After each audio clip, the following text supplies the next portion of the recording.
Hermanos, quiero invitarles a que podamos ir a nuestras Biblias en la carta a los Filipenses, el capítulo 4, y vamos a leer nuevamente los versos que ya nuestra hermana dio lectura, nuestra hermana Lucía dio lectura. Filipenses capítulo 4, versos de 4 al 7.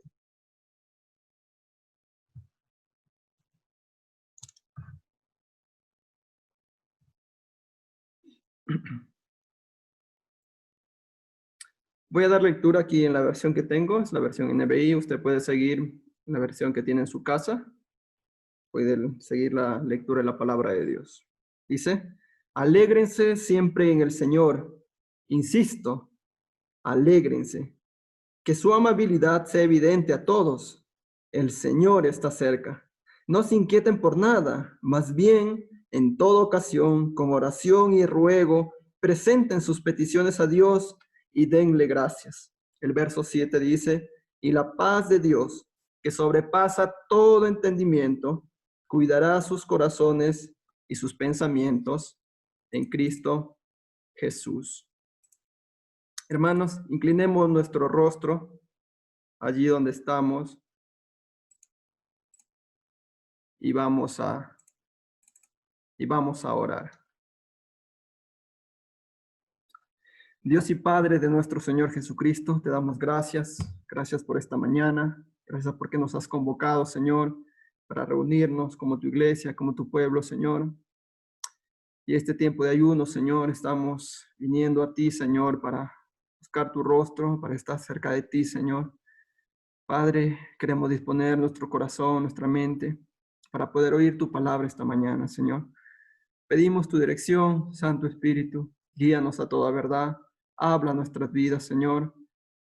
Cambia, transforma nuestra vida, nuestros corazones, Señor, dando nuevas fuerzas para seguir adelante, Padre. Que podamos esta mañana, Señor, poder recibir tu palabra y que podamos tener este tiempo, Señor, de bendición para nosotros. Gracias, amado Padre Celestial, te damos en el nombre de Cristo Jesús, nuestro Señor y nuestro Salvador. Amén. En estos días, muchos expertos han estado hablando sobre el impacto del confinamiento o la cuarentena en la salud mental de la población producto de la pandemia del coronavirus. Se nos dice que muchos de los problemas que vamos a enfrentar posteriores a la cuarentena son la ansiedad, el estrés y la depresión.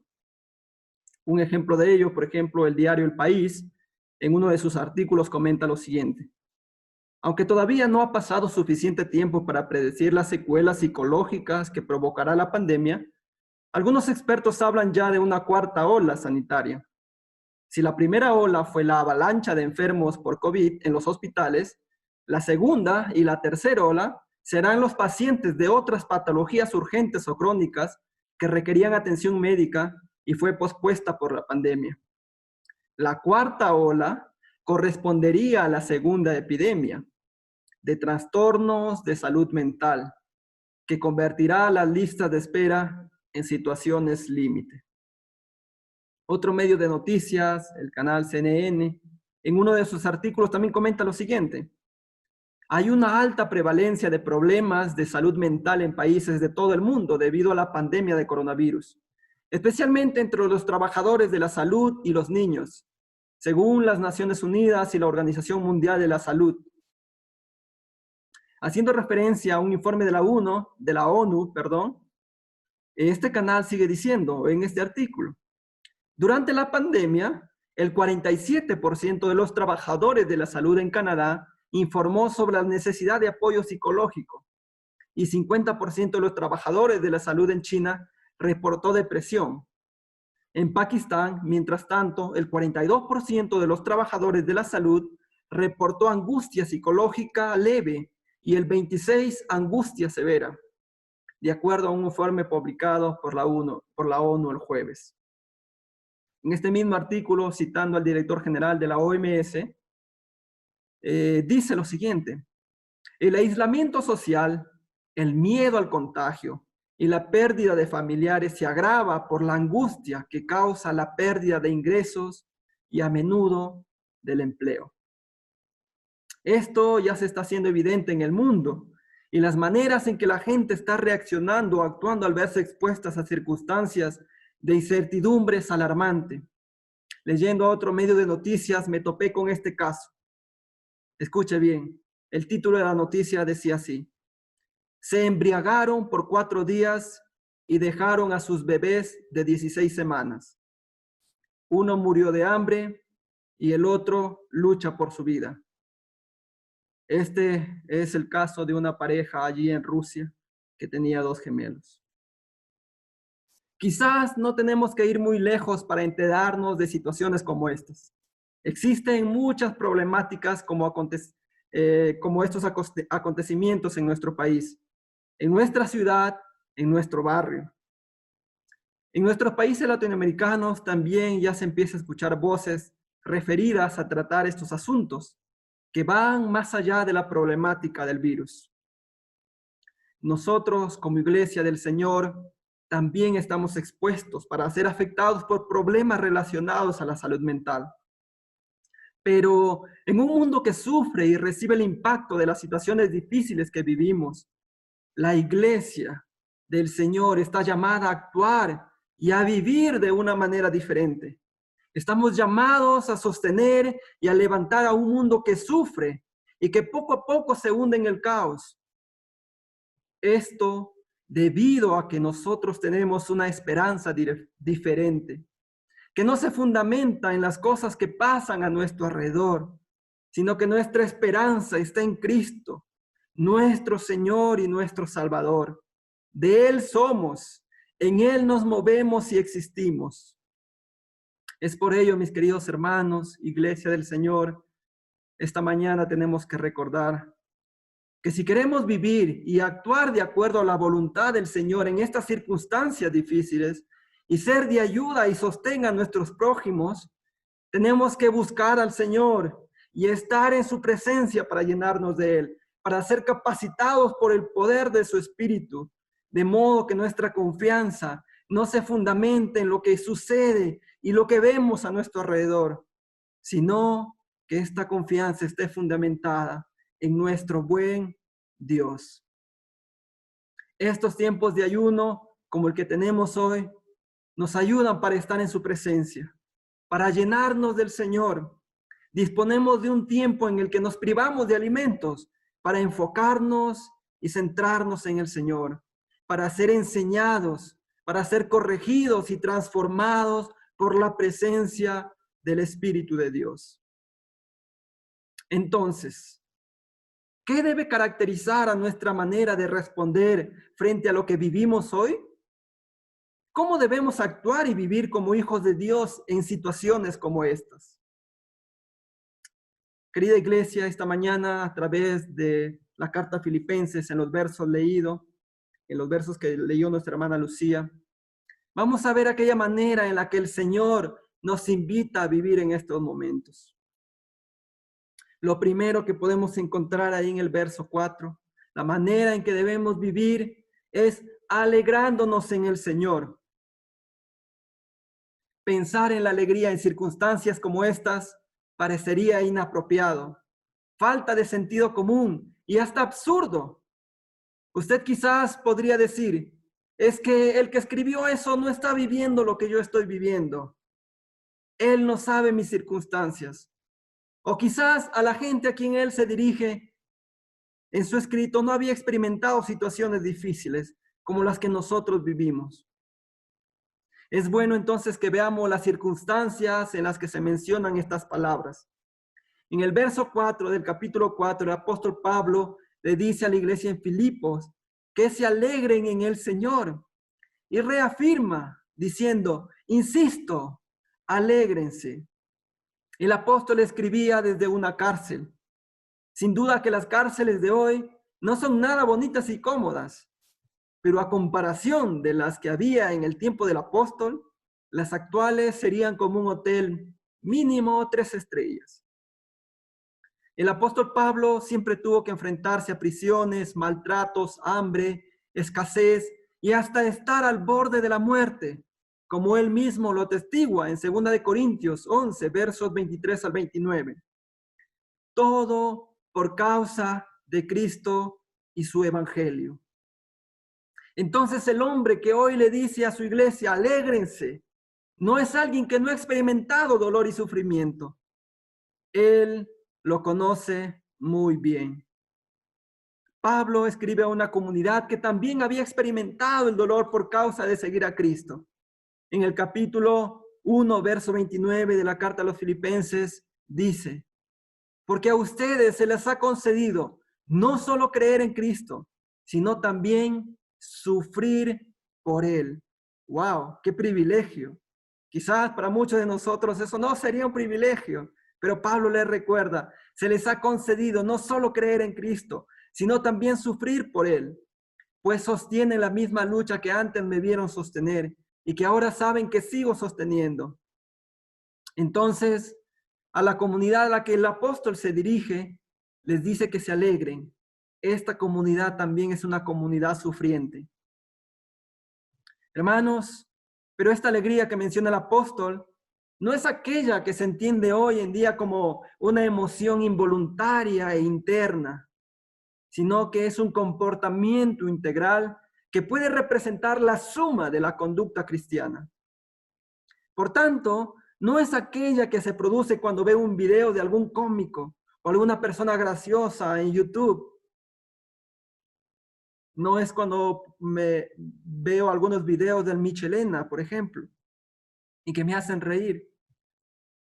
O cuando el día me ha ido mal y digo, voy a ver algo divertido en las redes sociales para alegrarme un poco. No es esa alegría a la que se refiere el apóstol Pablo, porque esa alegría es circunstancial, momentánea y efímera. La alegría a la que hace referencia el apóstol es aquella que viene de Dios.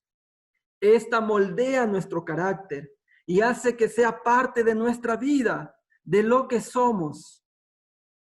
Esta alegría también se puede traducir como gozo, que es lo que generalmente decimos para diferenciarlo con la definición de alegría moderna.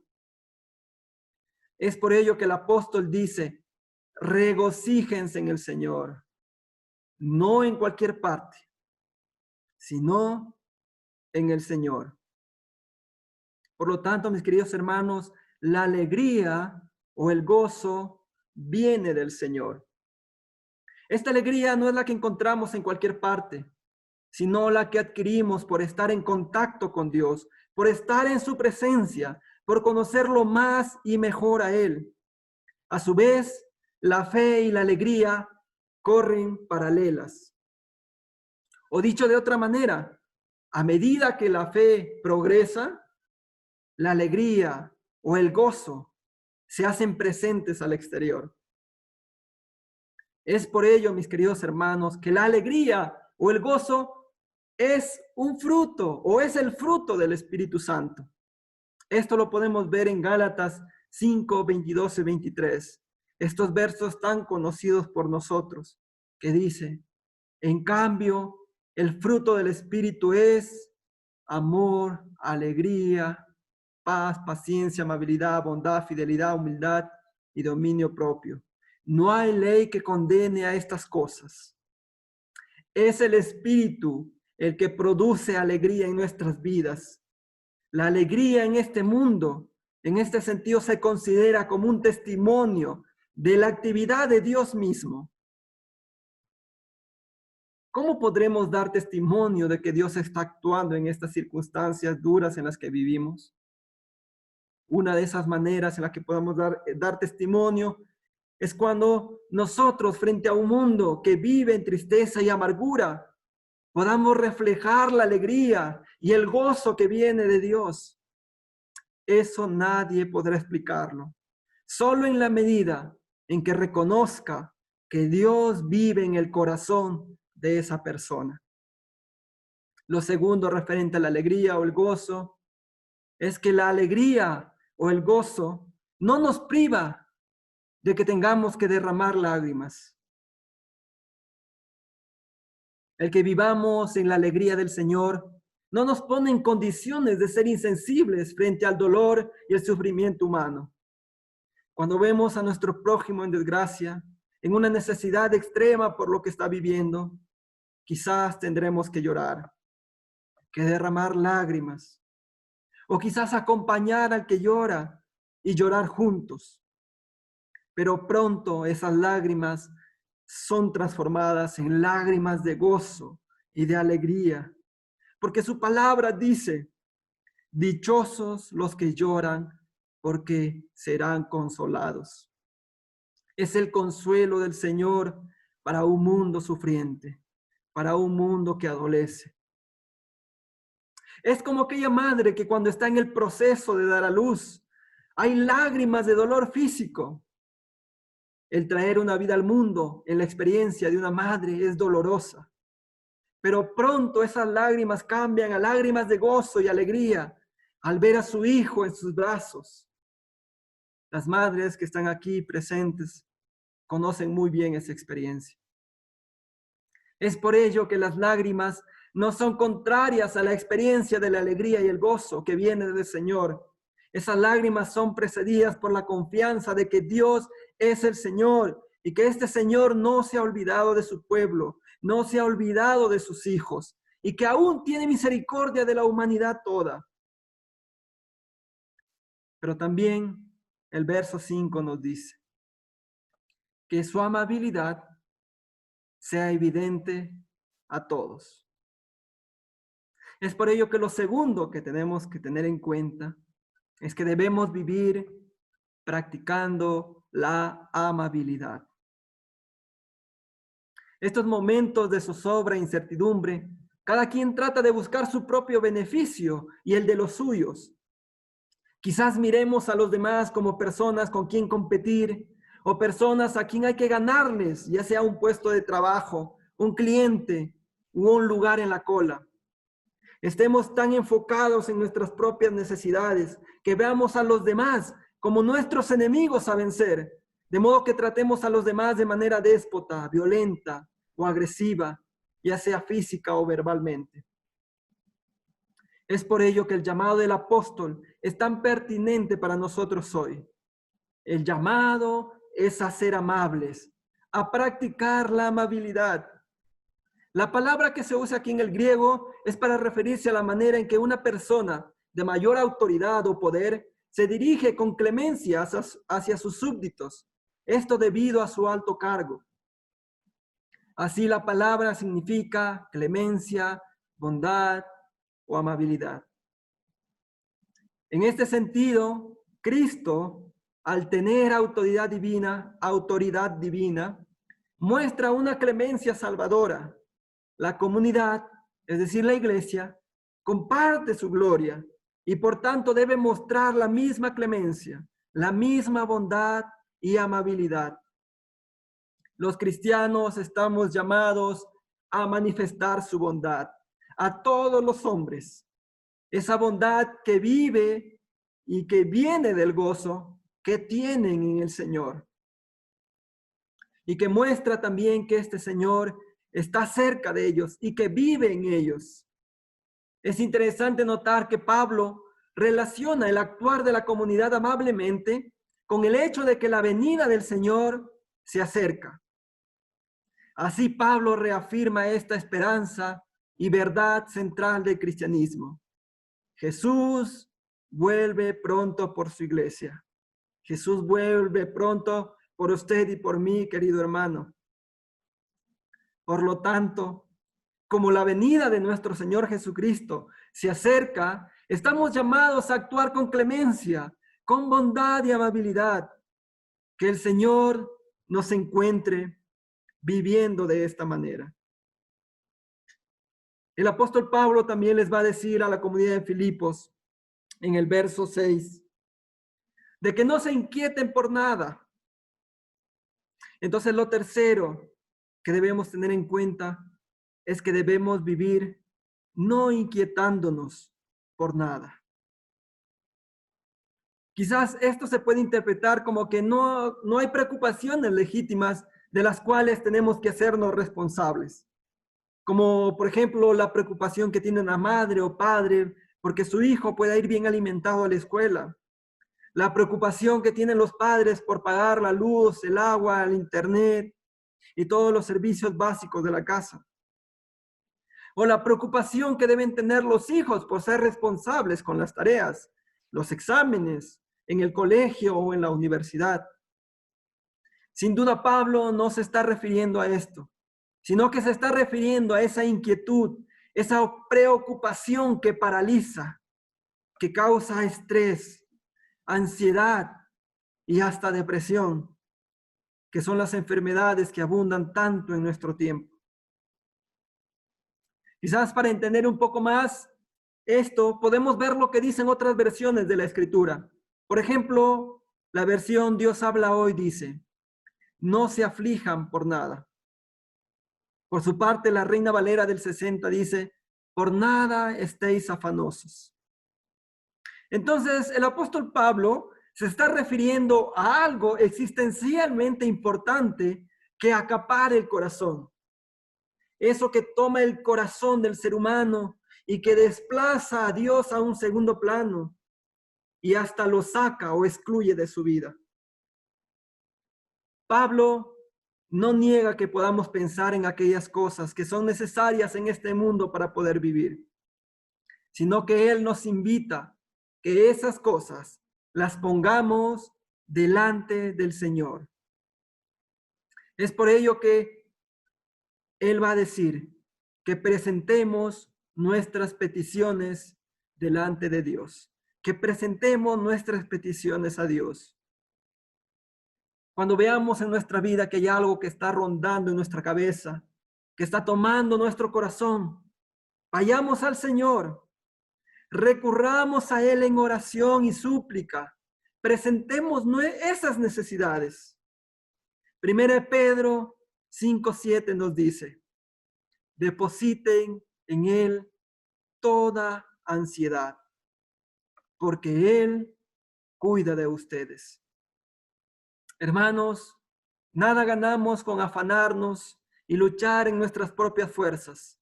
No tiene sentido que desplacemos a Dios para dar lugar a esas preocupaciones en nuestra vida. Lo único que va a traer son deterioro físico y mental. Como resultado final, problemas de salud graves. Y lo más grave aún, muerte espiritual. Es decir, una relación con Dios rota. Abandonémonos en las manos del Señor, querida iglesia. Acudamos a Él en oración con la confianza de que Él nos oye. El salmista decía, cuánto te amo, Señor, fortaleza mía. El Señor es mi roca, mi amparo, mi libertador. Es mi Dios, el peñasco en que me refugio. Es mi escudo, el poder que me salva, mi más alto escondite. Pablo nos dice que presentemos nuestras peticiones en oración y ruego. Pero lo más grandioso de todo esto es lo que nos menciona el salmista en el Salmo 18. En mi angustia invoqué al Señor, clamé a mi Dios, y Él me escuchó desde su templo. Mi clamor llegó a sus oídos. Querido hermano, recuerda esto. Dios nos oye. Dios escucha nuestra oración. Dios escucha nuestro clamor, nuestro ruego. Y Él nos responde. Responde a nuestro clamor. Lo segundo en esta parte es lo que nos dice el apóstol Pablo. En el verso 6, la parte final, dice que presentemos nuestras peticiones y agrega, y denle gracias. Hermanos, tenemos que ser agradecidos con el Señor. Vayamos al Señor. Muchas veces presentamos nuestras necesidades y qué bueno que lo hagamos. Pero también vayamos a Él solo para darle gracias, para agradecer al Señor todo lo que Él es, todo lo que Él hace, todo lo que Él ha hecho por nosotros. En 1 Tesalonicenses 5:18 dice, Den gracias a Dios en toda situación, porque esta es su voluntad para ustedes en Cristo Jesús. El Señor Jesús y ha hecho más que suficiente por nosotros, al haber dado su vida en la cruz por nosotros. Nuestra gratitud en una vida de honra y de servicio a su nombre debe ser en todo momento. El apóstol Pablo va a decir que como consecuencia de esto, Dios cuidará nuestros corazones y pensamientos en Cristo Jesús. Lo cuarto y lo último es que debemos vivir en la paz de Dios. ¿Qué debe caracterizar a nuestro proceder en estos tiempos difíciles? Viviendo en la paz de Dios. En el Nuevo Testamento, al hablar de la paz, se puede hacer referencia a varias acepciones, entre ellas la sensación de reposo, de tranquilidad, de sosiego, pero también la paz como un estado de reconciliación con Dios, el no estar separado de Dios, sino reconciliados y viviendo en una relación de cercanía, de amor. Y también está la paz como salvación escatológica.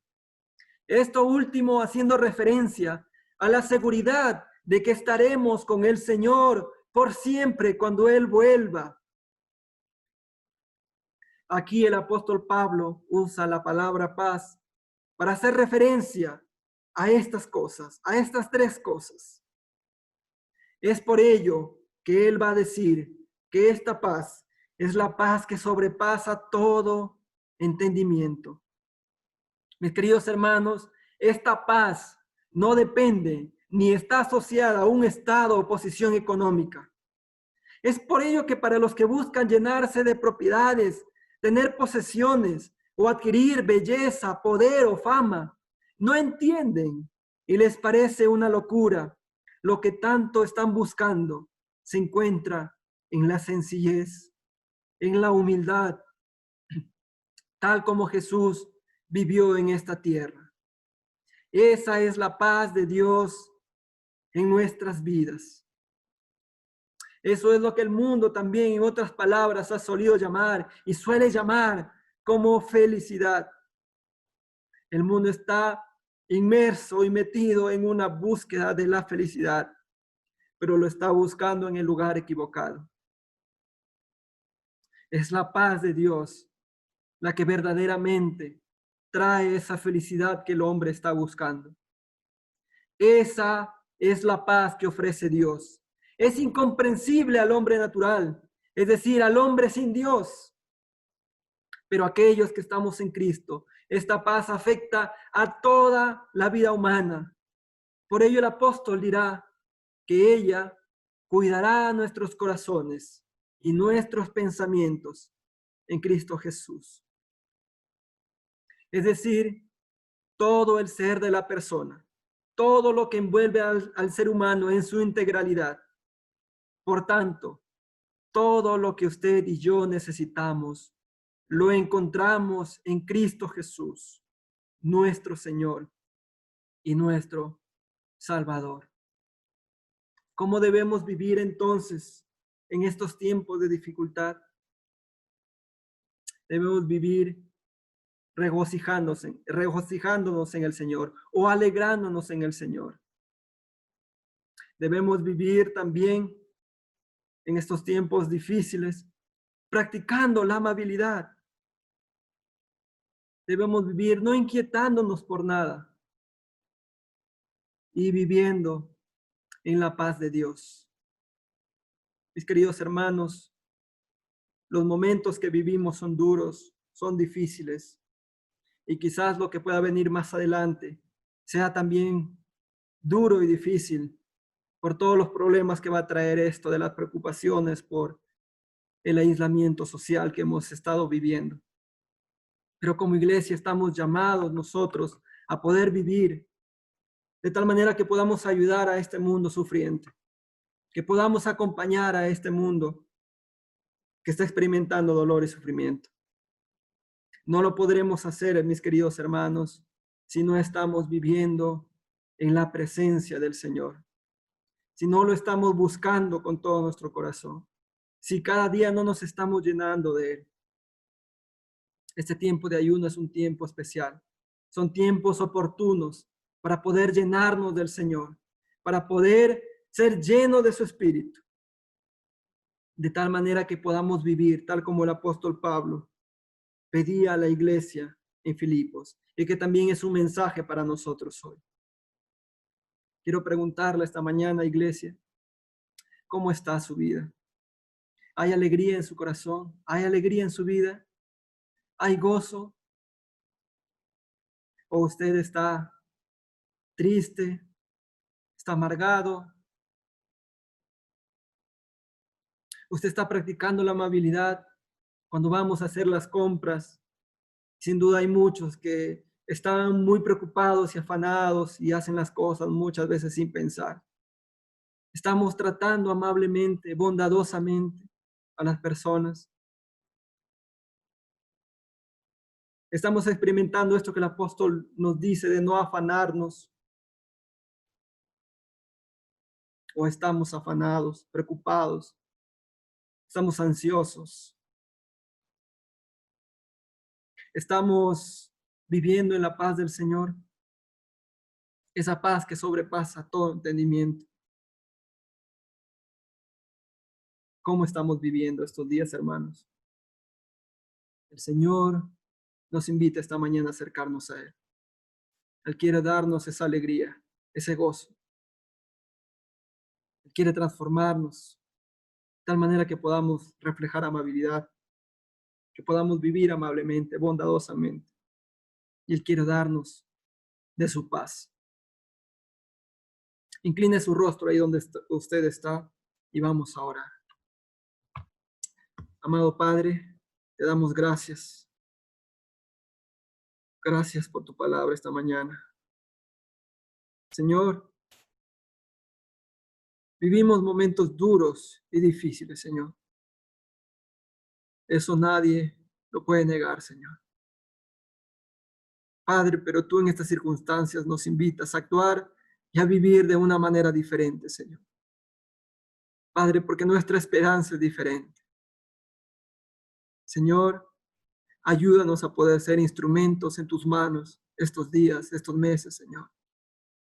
Ayúdanos a acompañar, Padre, a nuestros prójimos. Ayúdanos a poder reflejar tu amor, tu gracia.